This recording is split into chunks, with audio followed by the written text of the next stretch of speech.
할렐루야. 어제 오후에 대통령이 탄핵이 결정이 되고 이제 그 탄핵의 결과가 헌법재판소로 넘어갔습니다. 이러한 시기에서 우리가 흔들리지 않고 더 기도해야 될 이유가 있습니다. 그것은 바로 이 대한민국을 하나님께서 핏값으로 세워주셨다라는 것입니다. 정말 혼란스럽고 어려운 시기이지만 우리 그리스도의 사명은 하나님께 있습니다.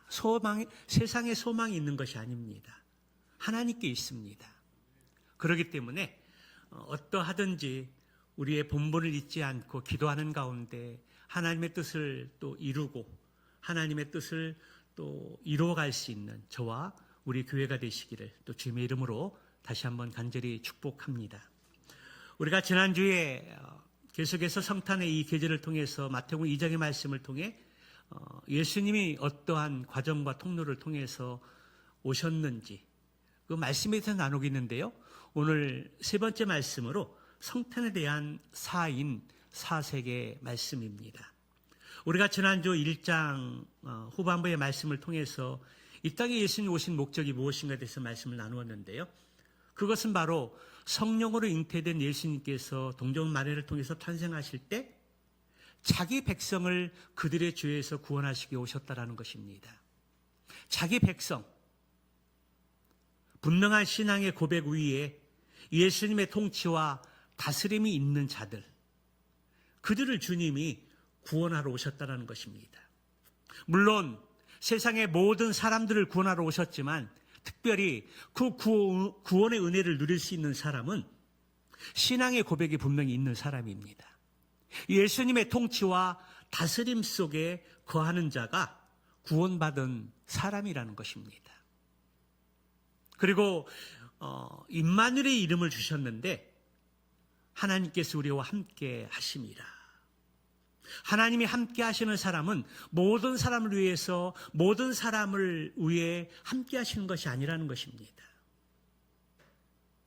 마태복음 28장의 말씀처럼 죄자 삼는 사역, 복음 전하는 사람, 위로부터는 성령의 능력을 덧입고 복음에 순종하는 사람들과 함께 주님이 함께 하신다라고 말씀하셨다라는 것입니다. 이것이 바로 예수님이 이 땅에 오신 분명한 목적입니다.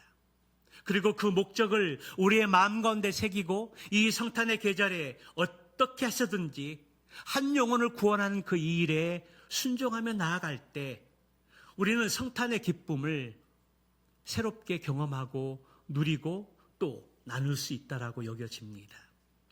이 땅에 예수님이 오신 목적을 다시 한번 기억하고 마음에 새겨서 순종하고 성탄의 기쁨을 나눌 수 있는 행복한 우리 교회가 되시기를 주님의 이름으로 축원합니다. 오늘 본문의 말씀에 오게 되면 성탄을 맞이하는 4명의 사람의 반응들을 볼 수가 있는데요. 예수님이 태어났다는 소식을 듣고 4명의 사람들의 반응은 어떠했는지 살펴보면서 24년도 크리스마스 이 성탄절에 우리는 어떠한 마음가짐으로 예수님을 맞아들여야 되는지 오늘 본문의 말씀을 더 잠시 생각하는 시간들을 갖고자 합니다. 오래전 영국 런던에서 있었던 일입니다. 폭우가 쏟아지던 어느 여름날 한 농가를 지나가던 일행 중 한 사람이 농가 주인에게 와서 정중하게 우산 하나를 빌릴 수 있냐라고 요청했습니다. 우산을 빌려달라는 한 행인의 말을 듣고 우산을 빌려달라고 하는데 안 빌릴 수는 없고 그래서 찾다가 자기가 쓰던 우산 중에 다 부러진 우산 하나를 빌려주었습니다. 그들은 자기들의 주인인 한 여인에게 그 우산을 씌우고 그곳을 떠났습니다. 며칠 후에 어떤 사람이 아주 예쁘게 포장된 편지와 함께 그가 빌려주었던 우산을 잘 다시 가지고 왔습니다. 그리고 그 편지에는 정말 감사했습니다.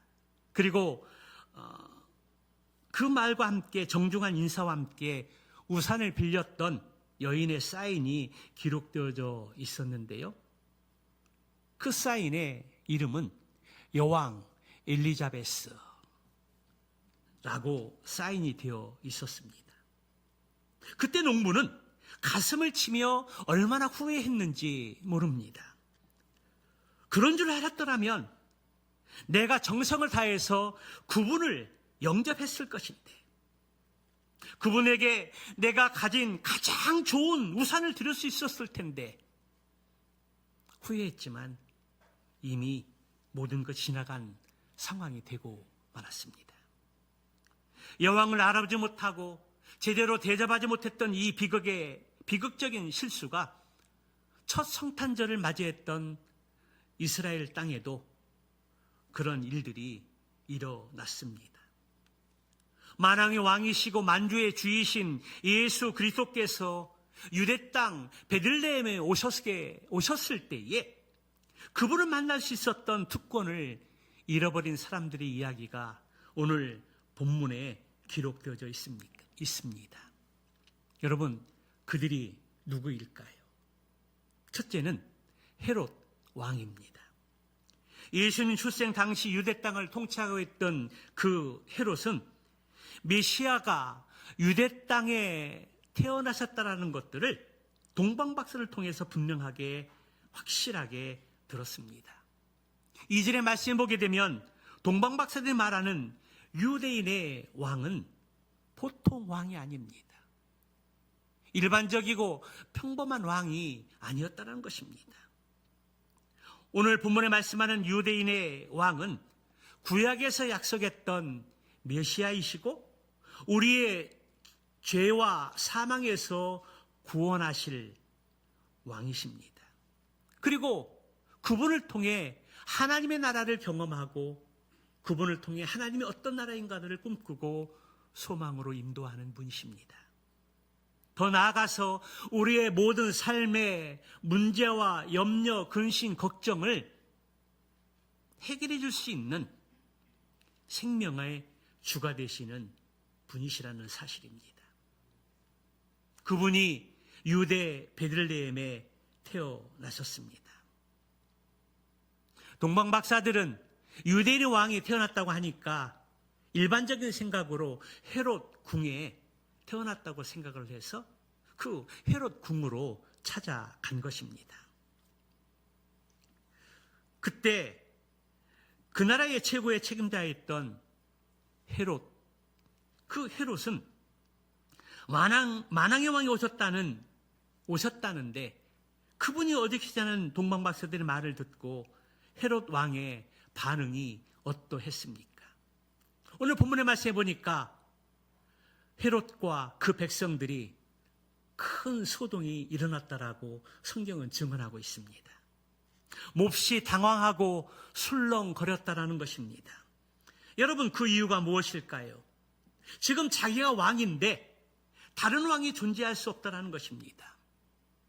한 나라에 두 왕이 존재한다는 것을 결코 용납할 수 없다라는 것입니다. 자신이 왕자를 생산한 것도 아닌데 어떻게 유대인의 왕이 태어났단 말인가? 현재 자기가 유대 지역을 통치하는 왕인데 자기가 알지 못하는 왕이 태어났다고 하니 당연히 반역의 음모라고 생각했습니다. 역사적으로 헤롯 왕을 볼 때 그는 매우 잔인한 왕이었습니다. 그는 자신의 왕자를 위협한다고 생각을 해서 그의 장모와 그리고 왕비와 두 아들을 죽이기까지 한 사람이었습니다. 그런데 지금 동방에서 박사들의 방문을 받고 놀랄 만한 소식을 듣게 되는데 그것은 유대인의 왕이 탄생했다라는 것입니다. 헤롯은 당황했고 또 마음 가운데 여러 복잡한 생각이 들었습니다. 잠시 마음을 가라앉히고 대제사장과 백성들의 서기관했던 종교 지도자에게 유대인의 왕이 어디서 날 것인가에 대해서 물어봅니다. 그때 서기관과 또 대제사장들은 유대인의 왕이 베들레헴에 태어날 것이라는 예언의 말씀을 말해줍니다. 왕은 동방박사들에게 베들레헴으로 보내면서 아기를 찾으면 나에게 꼭 알려주어서 나도 그를 경배할 수 있도록 해달라고 그렇게 부탁을 합니다. 그러나 그 마음속에는 그 아기를 죽여서 반역의 삭슬 잘라버리려고 했던 것입니다. 이것이 바로 예수님의 탄생에 대한 헤롯의 반응입니다. 몹시 당황하고 소동을 일으키면서 매우 불쾌했다는 것입니다. 그래서 메시아로 오신 아기 예수를 죽여 없애려고 했습니다. 매우 적대적이고 반감을 가진 반응을 보입니다. 16절의 말씀을 보게 되면 이에 헤롯이 박사들에게 속은 줄을 알고 심히 노하여 사람들을 보내어 베들레헴과 그 모든 지경 안에 있는 산의 아이를 박사들에게 자세히 알아본 그때를 기준하여 2살부터 그 아래로 다 죽이니. 헤롯 왕은 첫 번째 성탄을 어떻게 맞이했습니까? 사륙의 칼로 성탄을 맞이했던 것입니다. 분하고 또 당황하고 혼란스러워하면서 반역의 음마라고 생각을 해서 사륙의 칼로 첫 성탄을 맞이했던 것입니다. 그런데 이 헤롯의 오류가 과거에만 있었던 것은 아닙니다. 오늘날에도 헤롯과 같은 사람들이 많이 있다는 것입니다. 자신이 왕이라고 생각하고 다른 사람의 말을 듣지 않는 사람들이 있습니다. 자신의 말과 행동은 옳고 다른 사람의 말은 틀렸다라고 주장하는 사람들이 있습니다. 그래서 힘과 권세를 가지고 다른 사람들 위에 군림하려는 사람들이 있습니다. 이와 같은 사람들은 헤롯과 똑같은 사람들입니다. 그러나 우리가 진정한 크리스마스를 맞이하려면 왕의 자리에서 내려와 종의 자리로 돌아가야 합니다. 내가 왕이 아니라 주님의 종이라는 사실들을 인정하는 것들이 필요하다는 것입니다. 예수님이 나의 왕이시며 나의 주인이시고 나는 주님의 종이라는 분명한 사실을 고백해야 합니다. 종은 선택권도 없고 자유권도 없습니다. 종은 재산권도 없고 생명권도 없다라는 것입니다. 오직 종의 모든 것은 다 주인의 손에 달려 있습니다. 주님의 명령에 철저하게 복종하고 순종할 따름입니다. 그렇습니다. 우리는 믿음으로 구원받고 하나님의 거룩한 자녀가 되는 권세를 가졌지만 예수님 앞에서는 날마다 종이 되어야 합니다.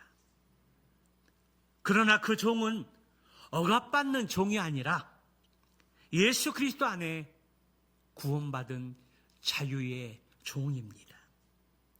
영원한 생명을 얻은 축복의 종이라는 것입니다.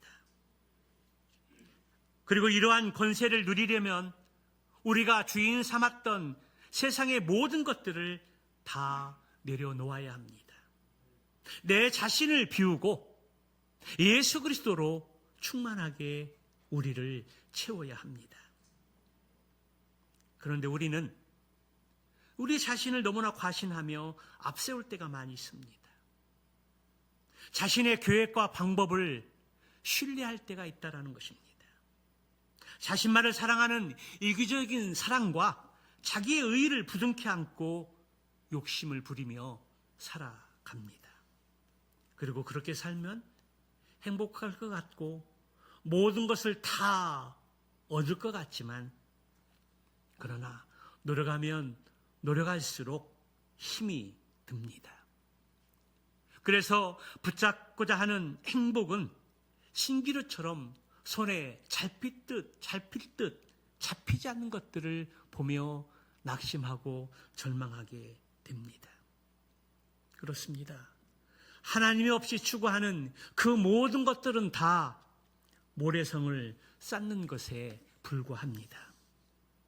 그러므로 먼저 만왕의 왕으로 오신 예수님 앞에 우리의 모든 것들을 내려놓고 주는 그리스도시요 살아계신 하나님의 아들이십니다. 주님은 나의 삶의 주인이시고 나는 주님의 종입니다. 이러한 고백이 필요하다는 것입니다. 모든 붙잡고 있는 우리의 모든 것들을 주님께 맡기고 그분의 말씀 앞에 순종해야 합니다. 내가 붙들고 발버둥치고 있는 것들이 많을수록 인생은 너무 힘들어진다는 것입니다. 그러나 우리의 모든 것들을 주님께 맡기고 하나님 앞에 기도하고 성령님의 이끄는 삶을 살게 될 때 위로부터는 성령의 은혜를 덧입을 수 있고 마음의 평안을 누릴 수 있고 주님이 주시는 은혜를 경험할 수 있습니다. 사랑하는 성도 여러분, 여러분의 인생의 주인은 누구이십니까? 나 자신입니까? 아니면 우리 주님이십니까? 바울은 이렇게 고백합니다.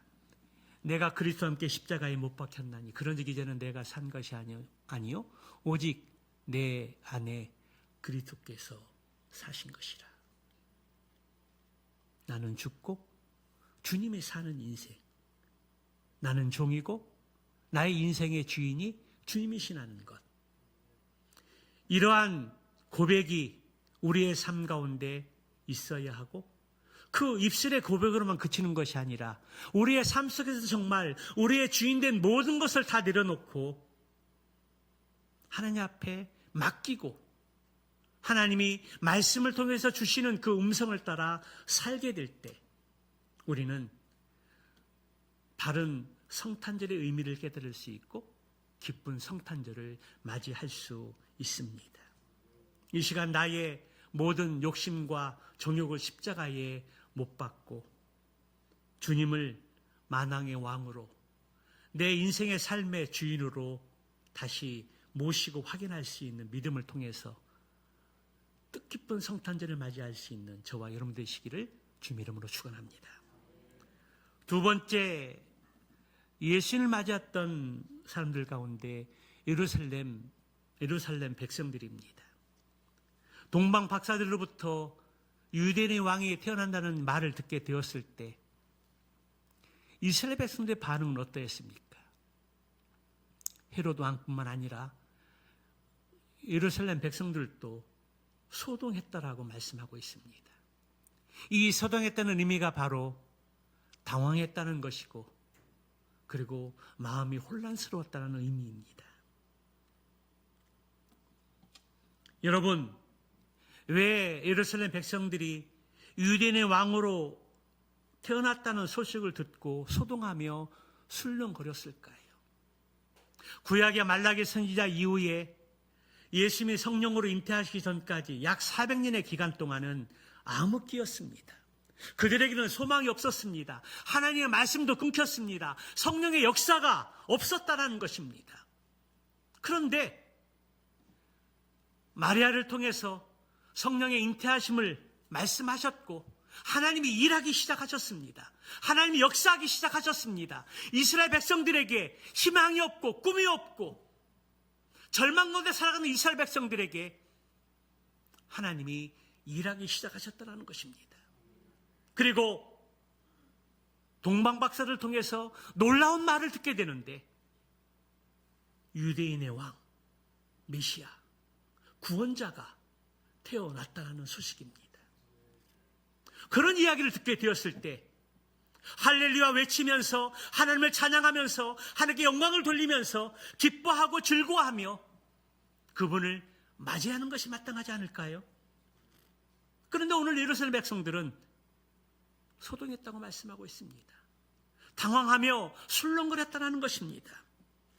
여러분, 이 기쁜 소리를 듣게 되었을 때 오늘 같으면 신문 일면에 대서특필되어지고 뉴스에 헤드라인으로 장식되고 헤드라인을 장식하고 기자와 방송국의 PD들이 찾아와서 그 소식의 이야기를 듣고 또 사진을 찍으면서 호혜의 소식을 증거해야 되지 않았을까요?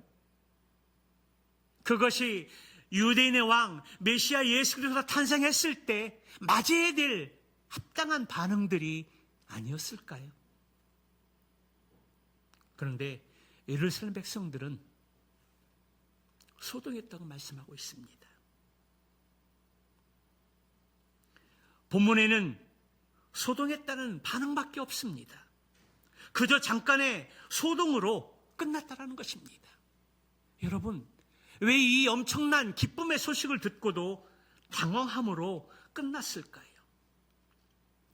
그들은 헤롯 왕이 두려웠기 때문입니다.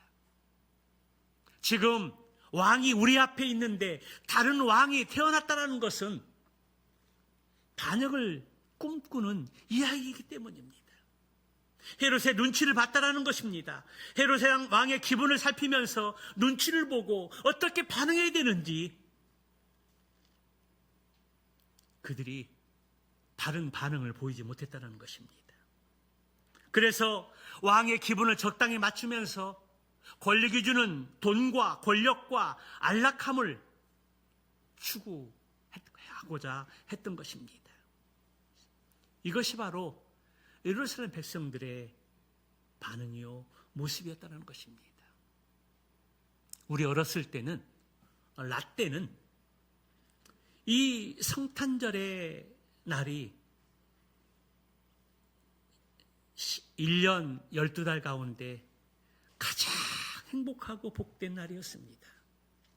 그때는 먹을 것도 많이 없었고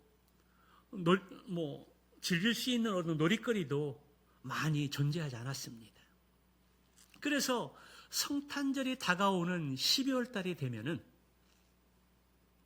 지금은 불법이고 그때도 한 불법일 것 같은데 산에 가서 소나무를 베가지고 성탄 트리를 만들고 또 교회 안을 얼마나 화려하게 장식했는지 모릅니다. 그리고 교회학교 교사가 돼서 아이들 성곡도 가르치고 또 무용도 가르치고 암송도 해서 또 암송도 하게 하고 그래서 12월 24일 저녁만 되면은 7시에 성탄 발표와 파티를 했습니다.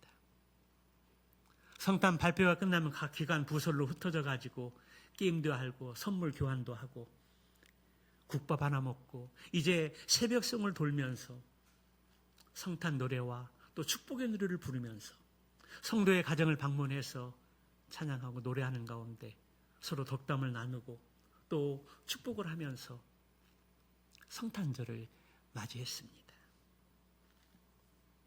그런데 언제부턴가 캐럴송이 그치고 성탄 카드나 선물 나눔도 없이 그냥 마음 맞는 사람들끼리 즐겁고 누리는 것들을 보게 됩니다. 그런데 그것이 세상뿐만 아니라 교회 속에서도 비슷하다라는 것입니다. 성탄 발표회나 성탄 예배는 우리들만의 잔치가 되어졌고 만족하고 그리고 예배 후에 가족과 식사하는 것으로 성탄절을 끝내는 경우들이 많이 있습니다. 이러한 것이 세상의 모습이고 지금 우리의 모습입니다. 사랑하는 성도 여러분, 정말 성탄절이 되려면 즐겁고 행복한 크리스마스가 되려면 어떻게 해야 할까요? 지난주 말씀을 나눴던 것처럼 예수님이 이 땅에 오신 분명한 목적을 분명하게 깨닫고 알아야 합니다. 이 성탄절이 예수님이 오신 목적이 우리들을 죄에서 구원하고 또 영원히 우리와 함께 하시기 위해서 오셨는데 왜 이 성탄의 계절에 영원 구원 받은 자들이 없고 왜 하나님의 함께 하심을 경험하지 못할까요? 예수님이 분명히 오신 목적이 우리를 구원하고 그리고 함께하게 오셨는데 왜 그러한 기쁨과 간증들이 우리의 삶 가운데 사라지고 왜 그러한 기쁨의 일들이 우리에게 일어나지 않을까요? 다시 한번 생각해 봐야 합니다. 성탄절, 술 마시고 즐겁게 노는 시간들이 아닙니다. 세상적으로 좋은 선물 교환하고 행복해하는 시간들이 아닙니다. 성탄절은 죄인들을 구원하기 위해 오셨습니다. 그리고 복음 전하는 사람들과 함께하기 위해 이 세상에 우리 주님 오셨다는 것입니다. 우리 가운데 그러한 순종이 없으면 매년 다가오는 그 성탄절은 우리의 만족으로 그치고 우리의 기쁨으로 끝나고 만다라는 것입니다. 그래서 우리는 24년 성탄절을 맞이할 때 성탄절의 의미가 무엇인지, 왜 예수님이 이 땅에 오셨는지, 하나님이신데 왜 인간으로 오셨는지 그 사실들을 다시 확인하고 그 말씀에 순종해서 이 성탄의 계절에 한 영혼이 구원하는 것을 기뻐하고 또 복음 전하는 자들과 함께 하신다는 그 하나님의 약속의 말씀을 믿고 진정한 기쁨이 무엇인가, 하나님이 함께 한다는 의미가 무엇인가, 그것을 깨닫고 순종해야 하는 것입니다. 당황하고 술렁거리고 소동이 일어나는 것이 아니라 한 영혼의 구원을 위해서 순종하고 나아갈 때 진정한 성탄절의 의미가 우리의 마음 가운데 경험할 줄로 믿습니다. 세 번째는 대제사장과 서기관들입니다. 대제사장과 서기관들, 그 당시의 종교 지도자들입니다. 구약 성경을 꿰뚫고 있었고 성경의 말씀을 너무나도 잘 알고 있었던 부류들입니다. 그래서 왕이 동방박사들의 말을 듣고 그리스도가 어디서 나느냐, 헤롯도 태어날 왕에 대해서 그리스도라고 고백을 합니다. 아마도 구약의 말씀을 알았던 것 같습니다. 그리스도, 기름 부음 받은 자, 왕, 제사장, 선지자, 헤롯도 알고 있었던 것 같습니다. 그래서 그리스도가 어디서 날 것이라고 물어보게 되었을 때에 대제사장과 백성들의 서기관들은 주저하지 않고 유대 베들레헴에서 날 것입니다. 더 나아가서 미가 선지자가 미가서 5장 2절의 말씀을 통해 예언을 했는데 분명히 유대 땅 베들레헴에서 메시아가, 왕이, 아기 예수님이 나실 것이라고 예언한 것들을 인용해서 말씀하고 있는 것을 보게 됩니다. 그렇습니다. 대제사장과 서기관들은 메시아 예수 그리스도가 어디에서 탄생할 것인지에 대해서 너무나 정확하게 알고 있었습니다. 그런데 아는 것으로 그쳤습니다. 성경에 보면 그들이 예수님을 찾아가서 경배했다라는 말이 없습니다. 메시아 예수 그리스도 오셨는데 기뻐하면서 그분을 경배하고 찬양하고 귀한 것을 드렸다는 것이 없습니다. 그냥 성경의 말씀처럼 유대 베들레헴에 나실 것, 탄생할 것만 알고 있었습니다. 그들이 예수님의 탄생의 소식을 들었을 때에 종교 지도자들로서 어느 누구보다도 가장 먼저 달려가서 그분을 경배하고 맞아들이고 그분을 예배했어야 했습니다. 400년의 신구약 중간시대의 암흑시대 속에서 하나님의 말씀과 성령의 역사가 없었을 때에 탄생의 소식을 듣고 가장 먼저 기뻐하면서 그 주님을 맞이해야 했습니다. 그런데 머리로만 알고 있었습니다. 지식으로만 알고 있었다는 것입니다. 그들은 아는 것으로만 그쳤습니다. 베들레헴으로 달려가는 발이 없습니다. 그분 앞에 귀한 것들을 내어놓는 손이 없었던 것입니다. 손발이 없고 머리만 아는 단순한 지식, 그것이 바로 대제사장의 비극이었고 서기관들의 비극이었습니다. 그런데 오늘날에도 이 서기관과 또 대제사장과 같은 사람들이 많이 있다는 것입니다. 예수님에 대해서, 지식에 대해서는 해박한 사람들이 많이 있습니다. 예수님이 동정녀 마리아를 통해서 성령으로 잉태되어 탄생했다는 것, 예수님 이 땅에 오셨는지, 죄인을 구원하시고 그를 믿는 자들에게 영원한 생명을 주시고 하나님의 자녀로 삼아주신다는 것,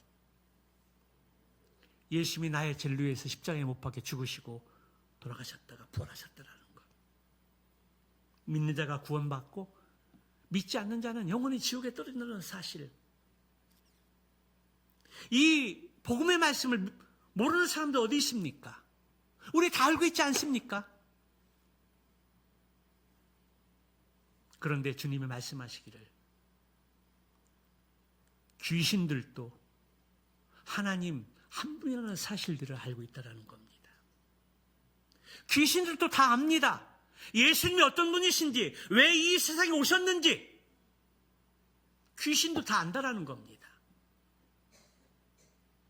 머리로는 해박합니다. 지식으로는 다 압니다. 여러분, 아는 것이 믿음일까요? 아닙니다. 아는 것이 믿음이 아니라 아는 것을 듣고 순종하며 실천하고 살아갈 때 그것이 진정한 믿음이라는 것입니다. 그런데 아는 것을 믿음이라고 착각하는 사람들이 있습니다. 아는 귀신도 다 압니다. 세상 사람들도, 믿지 않는 사람들도 어느 정도 예수님이 어떤 분인가는 알고 있다는 것입니다. 그런데 그들에게는 믿음이 없습니다. 믿음이 없다는 것입니다.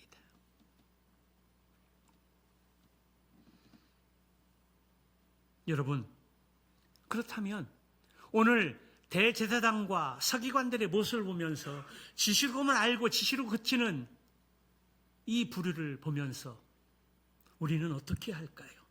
어떻게 하는 것이 바로 믿는 믿음이고, 어떻게 하는 것이 성탄절을, 그 의미를 알고 기쁨을 받을 수 있는 기회가 될까요? 그것은 예수 그리스도를 내 인생의 주인으로 모셔드리는 겁니다. 영접하는 겁니다. 머리로 아는 것으로만 끝나지 않고 듣고 들은 것을 입술로 시인하고 고백하며 주님을 내 인생의 구세주로, 주인으로 모셔드리는 겁니다. 머리로 아는 그 지식을 이 가슴까지 내려와야 한다는 것입니다. 머리부터 이 가슴까지 몇 센치가 됩니까? 30cm도 안 되는데 이 3cm의 이 거리가 얼마나 먼지 모르겠습니다. 그러므로 머리에 있는 성경 지식이 가슴의 사랑의 불로 점화되어서 손과 발을 통해 예수님을 받아들이고 모실 때 진정한 성탄절이 될 수 있습니다. 우리 속에 임마누엘의 은혜를 경험할 수 있다는 것입니다. 아는 지식에서 믿는 믿음으로 나아가고 순종해서 24년에는 정말 성탄절을 바로 알고 받아들이고 모실 수 있는 그런 은혜가 저와 여러분들이 있기를 주님의 이름으로 축원합니다. 마지막으로 동방박사들입니다. 동방박사들, 페르시아 지역에서 별을 연구하던 점성술가들입니다. 이들은 별을 연구하던 사람들인데요, 어느 날 별을 연구하다가 이전에 보지 못했던 별 하나를 발견했습니다. 연구하고 관찰할 때 보통 별이 아니라는 것을 깨닫게 되었습니다. 그래서 그 별에 대한 확신을 갖고 이제 페르시아에서 이스라엘, 유대 베들레헴까지 건너게 된 것입니다. 그런데 그 동방에서 유대 베들레헴 땅까지는 약 720km 정도,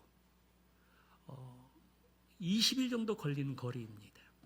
오늘날처럼 교통수단이 그렇게 발달되지 않은 곳이기 때문에 몇 분이면 갈 수 있는, 몇 시간이면 갈 수 있는 그 거리를 그들이 목숨을 걸고 강도의 위험을 무릅쓰고 물을 건너고 산을 건너서 귀한 3가지 예물을 가지고 유대인의 왕 메시아 예수 그리스도를 만나기 위해 여행을 떠났던 것입니다. 그리고 머나먼 그 길을 이제 와서 그들이 일반적으로 생각했던 것처럼 왕은 헤롯 왕궁에서 태어날 것이라고 생각을 하고 그곳을 방문했지만, 그곳에서 메시아 탄생을 보지 못한 박사들이 다시 헤롯 왕궁에 나오게 되었을 때에 동방에서 본 그 별이 다시 나타나서 그들의 앞을 인도하고 악이 있는 곳에 멈추게 서게 되었을 때에 그들의 고백이 무엇입니까? 그들이 별을 보고 크게 기뻐하고 기뻐하더라. 그 별들이 정확하게 아기 예수님이 태어난 곳으로 인도하게 되었을 때에 그곳에 아기 예수님과 어머니와 또 요셉 아버지가 있는 것들을 보고 크게 기뻐하고 기뻐했다라는 것입니다. 이것이 바로 동방 박사들의 반응입니다. 헤롯 왕은 소동을 일으키며 또 당황했습니다. 대제사장과 서기관들은 지식으로만 알았지 경배하지 않았습니다. 이스라엘 백성도 마찬가지로 소동 부리고 눈치 보면서 말을 아꼈습니다.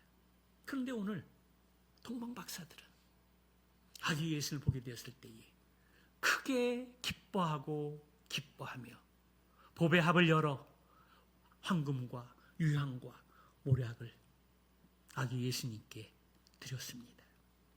여기 예물로 드린 황금은 왕이신 예수님을 상징합니다. 유향은 대제사장으로서 백성들의 죄를 사하시는 예수님을 상징합니다. 그리고 모략은 예수님의 십자가의 고난과 죽으심을 상징합니다.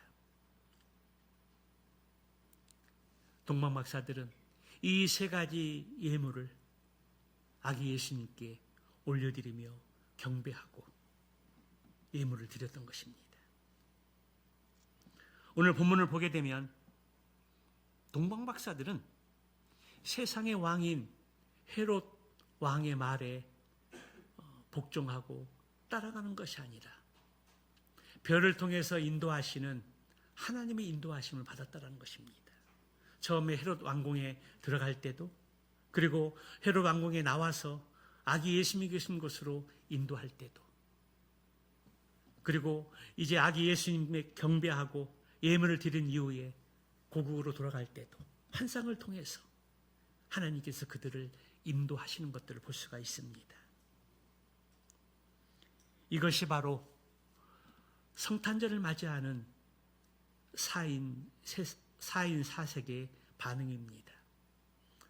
오늘 말씀을 통해서 이 사인 사색을 통해서 나는 아기 예수님의 탄생을 처음 목격하게 될 때, 그것을 듣게 될 때 우리는 어떤 반응으로 메시아 예수 그리스도, 우리의 왕 되심과 만주의 주님 되신 주님을 이렇게 반응할 수 있을까요?